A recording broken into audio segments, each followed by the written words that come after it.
We're having flounder for dinner!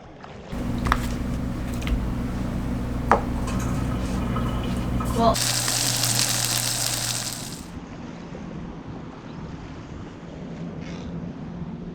what the? Do I have a Oh, I have a flounder on. Oh yeah, that's gotta be a flounder. We're having flounder for dinner! Oh, it's a keeper. Keeper flounder right there.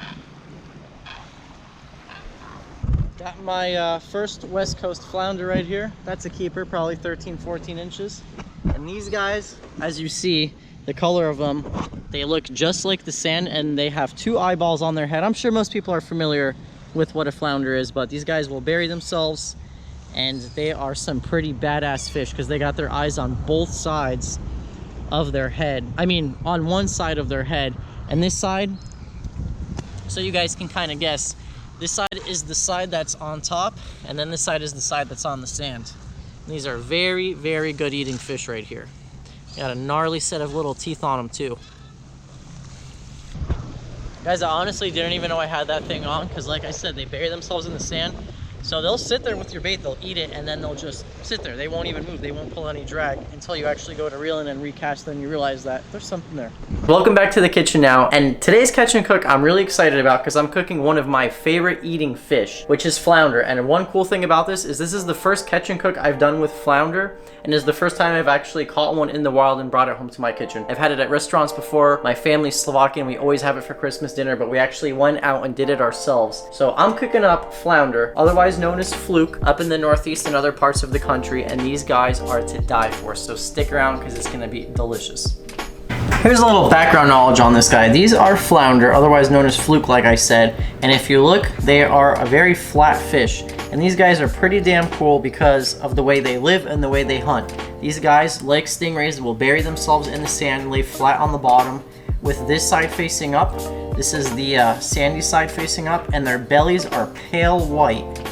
And they are very good at camouflaging themselves. And don't let them fool you though. These little guys, although they look like they're sluggish and slow, they can be very fast, and what they'll do is they just wait for their dinner to swim over them. And they don't look very voracious, but they do have a pretty gnarly set of teeth on them, and they can catch mullet, they can catch all sorts of prey. They got two eyes on one side of their body, and they are very beautiful fish too. They got all these little white spots, these brown spots, and seriously one of the best eating fish we got too.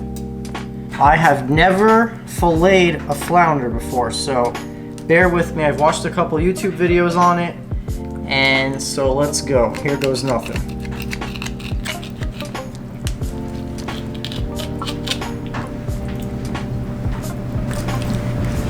The videos that I did watch, I saw that people went down all the way here, and then they just followed their knife along its backbone and just kind of worked their way down all the way to the end of the tail. Hopefully I didn't miss a bunch of meat. But that is what your flounder fillet looks like right there. Look at that gorgeous meat right there.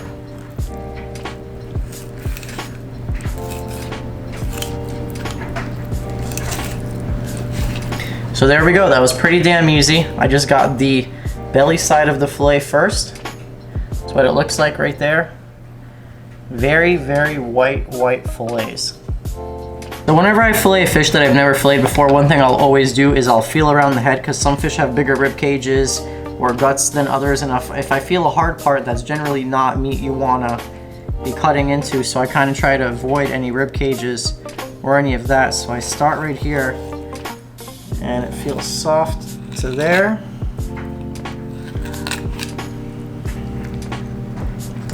Now I want to do the same thing, run my knife, find that backbone, other side of that flounder, and just run it straight down the bone, taking my time, making sure not to miss a bunch of meat,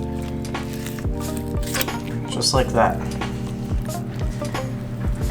And then, got two, and there's your carcass right there.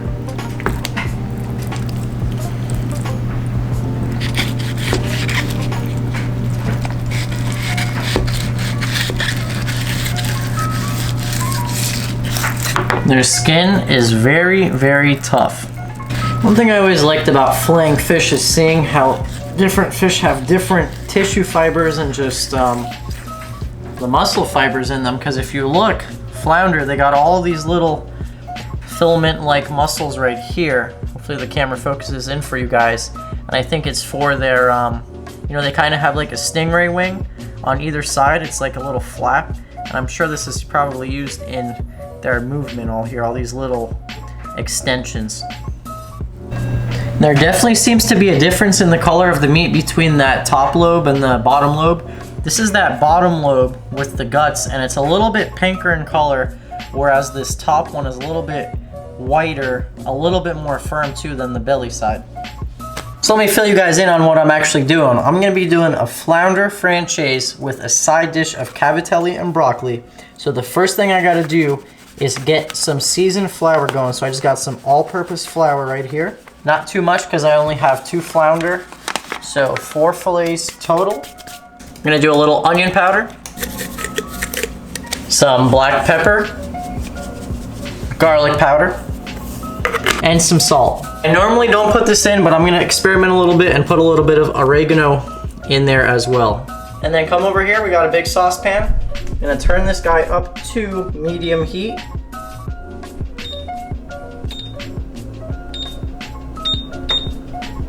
And for our fat of choice for fried, I'm gonna do just 2 tablespoons of butter with 2 tablespoons of olive oil. And this is actually gonna be the base for our francese sauce as well.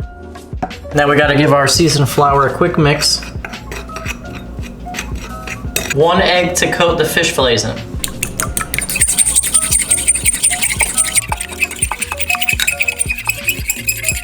All right, and now our fish are ready to be coated. We're gonna go straight from flounder fillet into our seasoned flour, into our egg mixture.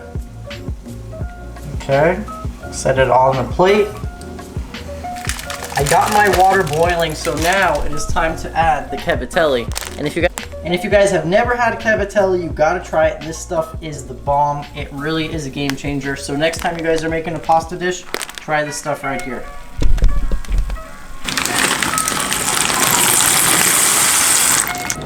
Our fish is ready to get some oil love.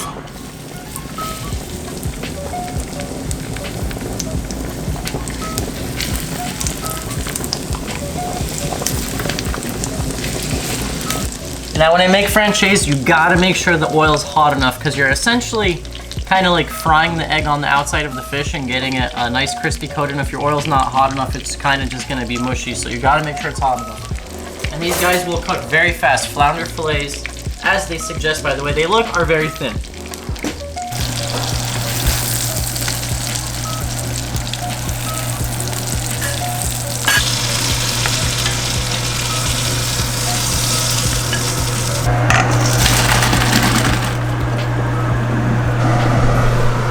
So I just strained the cavatelli and I'm going to add some olive oil into that pan that I just cooked the cavatelli in.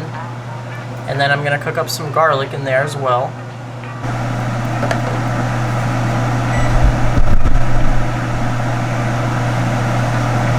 Well, I burned my garlic in the pan that I had my fish in, so I have to do a whole new batch of garlic and oil because the taste of burnt garlic is gross.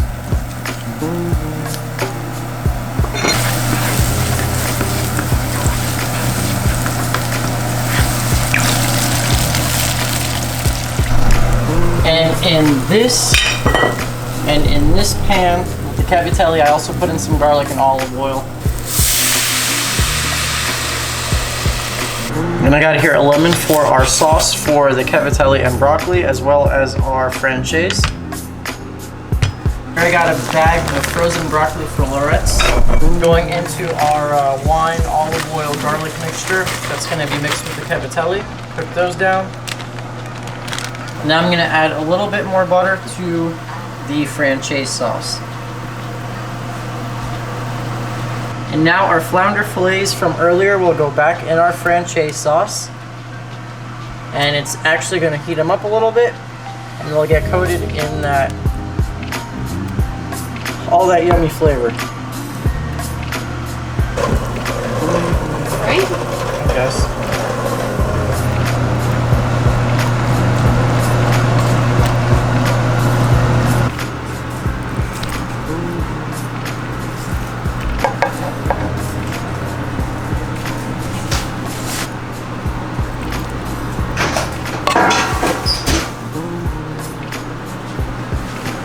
Cheers to you, babe, and cheers to you guys.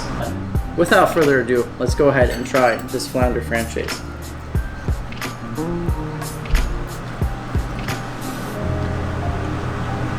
Really good.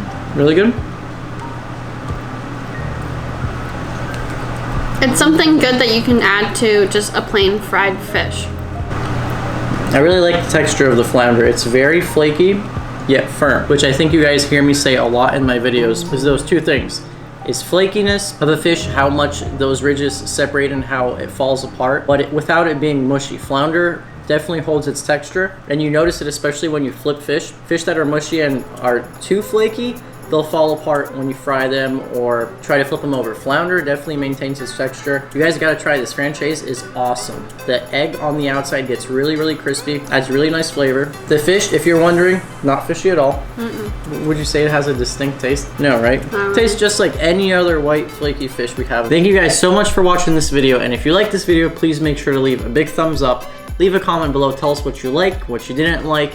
And one thing that was really special about this video and all the videos from my trip to Anna Maria Island is I met a lot of great people on the West Coast. And that's one thing I want to say I absolutely love about YouTube and this job is the amount of people I have met. I'm talking every single pier, bridge, everywhere we went, we met people, we met subscribers, and you guys were all awesome. Andrew, Justin, Ellis, Landon, all you guys, if you guys are watching, shout out to you guys, people like you know, the positivity that you guys bring to the channel really keep me going. So thank you very much to everyone that I met. Reese, the guys from England, seriously, all you guys are just amazing. So cheers to you guys. If you guys don't know, this is Brooke. She also has her own channel. She's my girlfriend. She does a lot of catch and cooks as well. So make sure to check out her channel in the description box below. We're gonna go ahead and eat these beautiful little shortbread cookies she just baked. So have a good weekend, guys, and I'll see you in that next video.